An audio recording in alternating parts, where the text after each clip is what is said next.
cercherò, non vi spaventate, vedrete tanti grafici, anche delle equazioni, ve le faccio vedere perché penso che sia importante, senza entrare nel dettaglio naturalmente, che voi però sappiate anche tutta la mole di lavoro che c'è dietro alla realizzazione, ecco, di un vasetto di crema come quello, e che è il presupposto necessario per concretizzare quello che ha detto la professoressa Santucciola, cioè mettere in pratica i dettagli della bioeconomia, dell'economia circolare, dare un valore aggiunto a un prodotto che è uno scarto, presuppone delle competenze scientifiche e un lavoro in laboratorio che penso sia giusto che venga divulgato.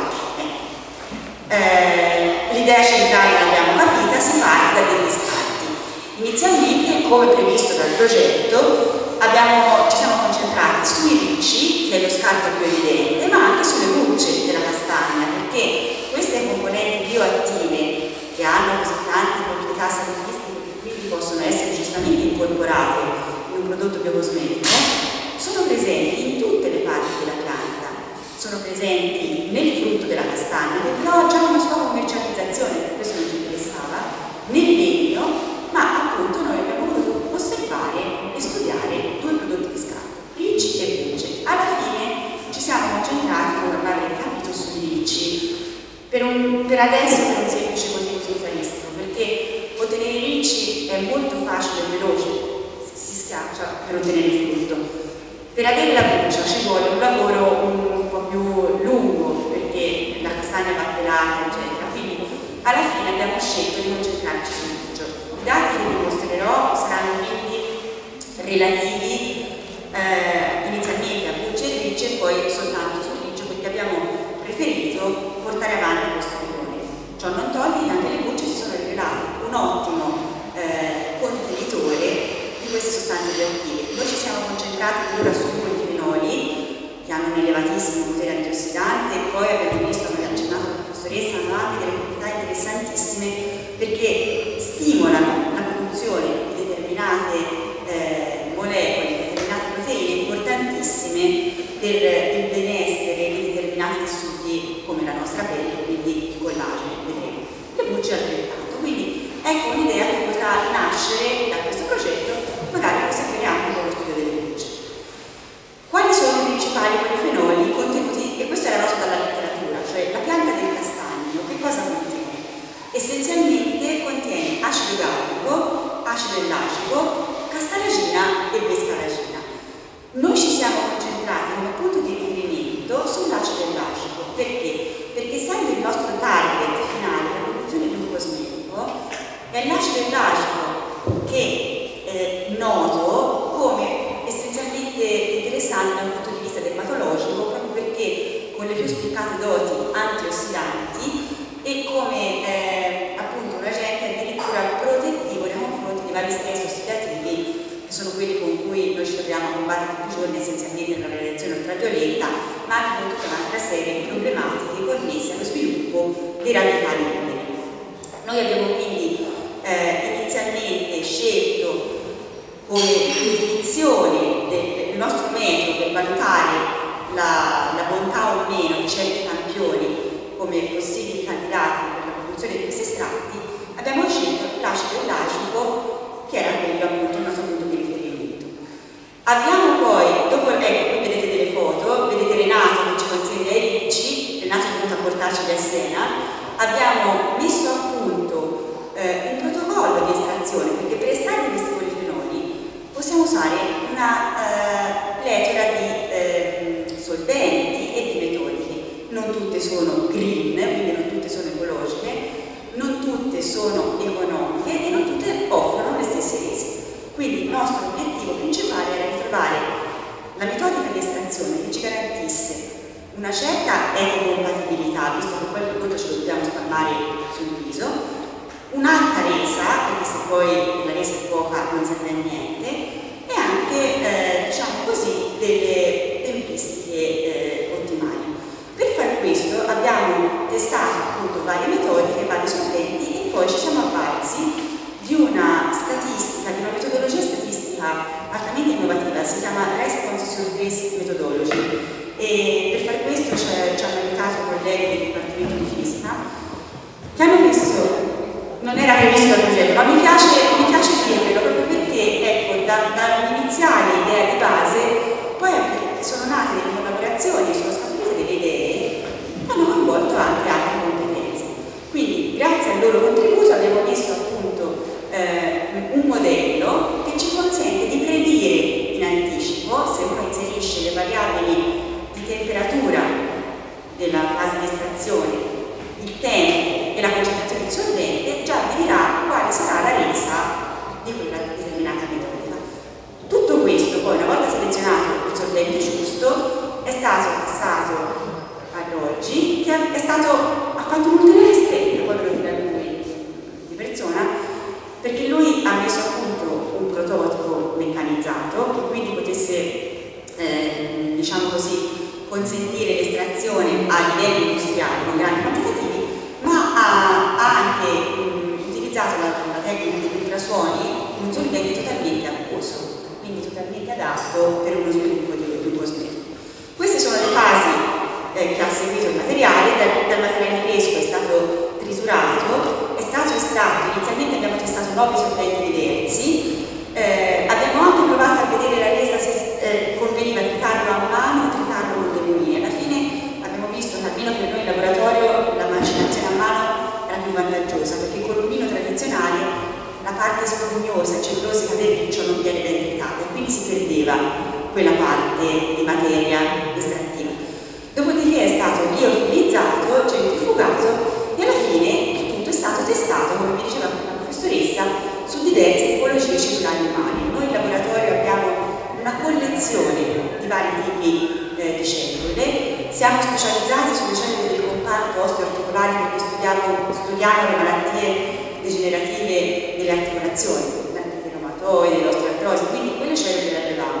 In più abbiamo aggiunto i fibroblasti, perché la crema ce la spalmiamo non sulla cartilagine ma sulla pelle, quindi i fibroblasti ci servivano per avere una risposta più attinente all'utilizzo finale. Questi sono i solventi testati, qui vado una carrellata molto veloce. Alla fine di ogni solvente abbiamo valutato il contenuto totale in polifenoli estratti. Queste sono le equazioni che abbiamo sviluppato insieme ai colleghi di fisica per mettere a punto quel famoso modello, questo è il modello risultante, e ci ha consentito di dire che il migliore solvente era una miscela idroalcolica, cioè di acqua e etanolo, con la temperatura di estrazione a 80 gradi centigradi. Quindi alla fine di tutta questa prima fase del progetto, questo è stato il risultato. Abbiamo quindi testato anche il potere antiossidante effettivo di questi estratti, ha avuto un'ottima resa e alla fine, passato tutto all'oggi, lui ha messo a punto questo estrattore meccanico e ha prodotto l'estratto con una tecnologia altamente innovativa che sono gli ultrasuoni, e lui ve ne spiegherà i vantaggi. Con solvente acquoso e la metodica a ultrasuoni ci ha fornito il suo estratto, abbiamo di nuovo ripetuto tutti i test per il contenuto di polifenoli totali e potere antiossidante, abbiamo visto che era perfettamente paragonabile a quello dell'estratto ottenuto in laboratorio. Quindi ottima sinergia, ottimo lavoro, siamo arrivati in fondo ad avere questo estratto. Abbiamo valutato anche il metodo di triturazione, come abbiamo detto, eccetera. Abbiamo voluto valutare se fosse meglio, come diceva la professoressa, utilizzare ricci freschi o ricci ormai, diciamo, stagionati, cioè raccolti dopo che erano caduti dalla pianta da molto tempo. Abbiamo visto che ovviamente il riccio più è fresco e più ha polifenoli attivi da poter sfruttare. Questo però non vuol dire che un riccio essiccato, cioè un riccio fresco e poi essiccato, conserva il valore polifenolico, il tenore polifenolico che ci interessa. Quindi anche questo potrebbe essere uno spunto di riflessione: cogliere i ricci, estrarne il frutto e poi seccare i ricci per potranno essere utilizzati più avanti. Destagionalizzazione, una parola molto importante. Questi sono studi dell'NMR che ci hanno consentito di stabilire che il contenuto, vedete questo picco alto, l'acido ellagico, i ricci delle castagne hanno un contenuto in acido ellagico eccezionale, molto più alto rispetto a quello di altri prodotti che la televisione ci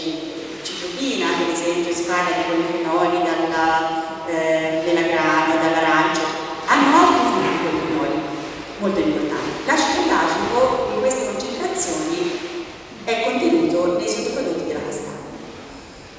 Abbiamo fatto anche un fingerprinting, che vuol dire, cioè abbiamo mappato acido gallico, acido ellagico, spalagina e castalagina con tutti gli estratti prodotti, e alla fine il migliore è sempre il risultato, questo estratto di alcoli. Abbiamo iniziato a testare la citotossicità, cioè che non fosse dannoso sulle cellule umane, e il risultato che non era assolutamente dannoso. Abbiamo fatto i primi esperimenti, questi qui i rocconi ce li ha dati misti nella prima fase del progetto, i ricci non sono stati separati per cultivar. Erano un misto di marrone, bastarda rossa e ciccio. Dopodiché, e anche questo il progetto non lo specificava, ma a Giovanni è venuta l'idea intelligente di valutare specie per specie, cioè ma ci sono differenze nelle tre cultivar IGP? Allora siamo andati avanti. Questa era la valutazione del potere antiossidante, ottimo potere antiossidante, quindi di protezione dai radicali liberi, e questa era la parte innovativa, cioè questi estratti hanno la capacità, se testati sui condrociti, i condrociti sono le cellule della cartilagine, che è ricchissima di collagene. Se trattiamo i condrociti con l'estratto, producono più collagene, sono in grado di fare una matrice più coesa. Se trasponiamo il tutto sulla nostra pelle, ci possiamo immaginare il collagene è la proteina responsabile del tono della pelle, della coesione. Quindi, insomma, un prodotto dermatologico che favorisce la produzione di collagene è un prodotto che ha un valore in più, oltre a proteggerci dal danno esterno.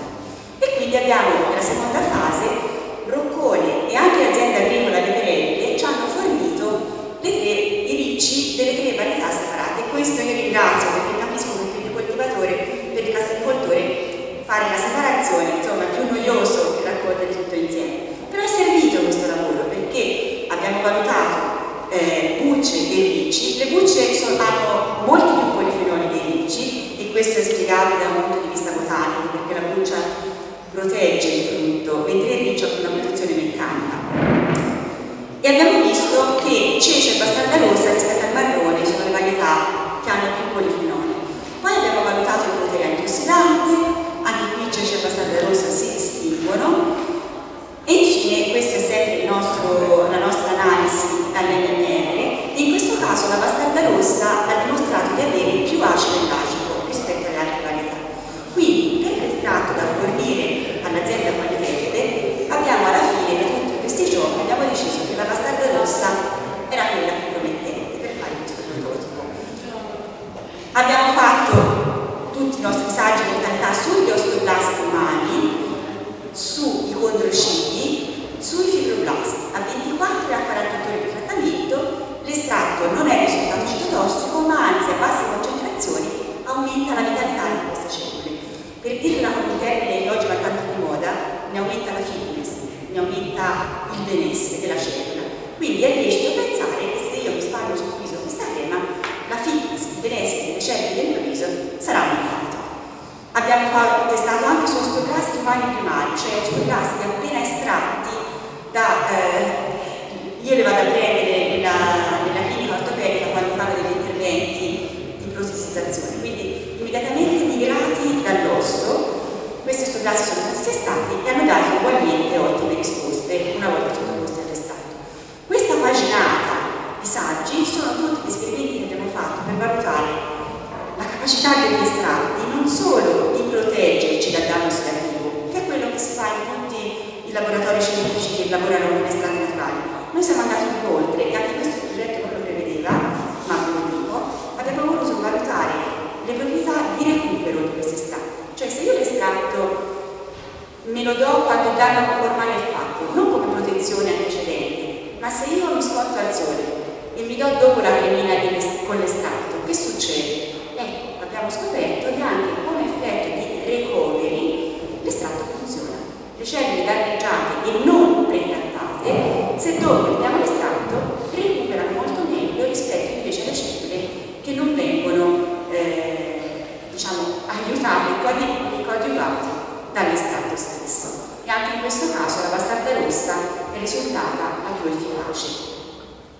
Alla fine abbiamo testato la produzione di collagene che ormai ci interessava, e qui abbiamo avuto la sorpresa che le bucce, che erano le più ricche in polifenoli, non favoriscono la produzione di collagene. L'estratto di bucce anzi sembra più deleterio, mentre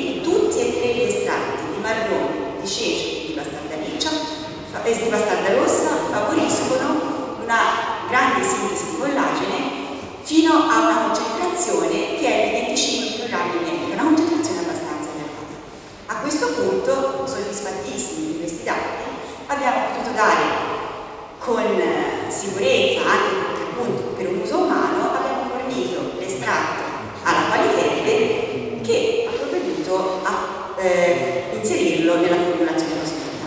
L'ultima cosa che vi voglio dire, perché l'abbiamo fatta proprio in questi giorni e ci è piaciuta tanto, è che la qualità ci ha dato in anteprima il prototipo della cura. Noi abbiamo fatto dei test su noi stessi, cioè noi in laboratorio abbiamo estratto i nostri cheratinociti, quindi non più nemmeno i fibroblasti che sono le cellule del derma profondo, ma le cellule superficiali della pelle, che sono quelle che vengono a contatto con la crema.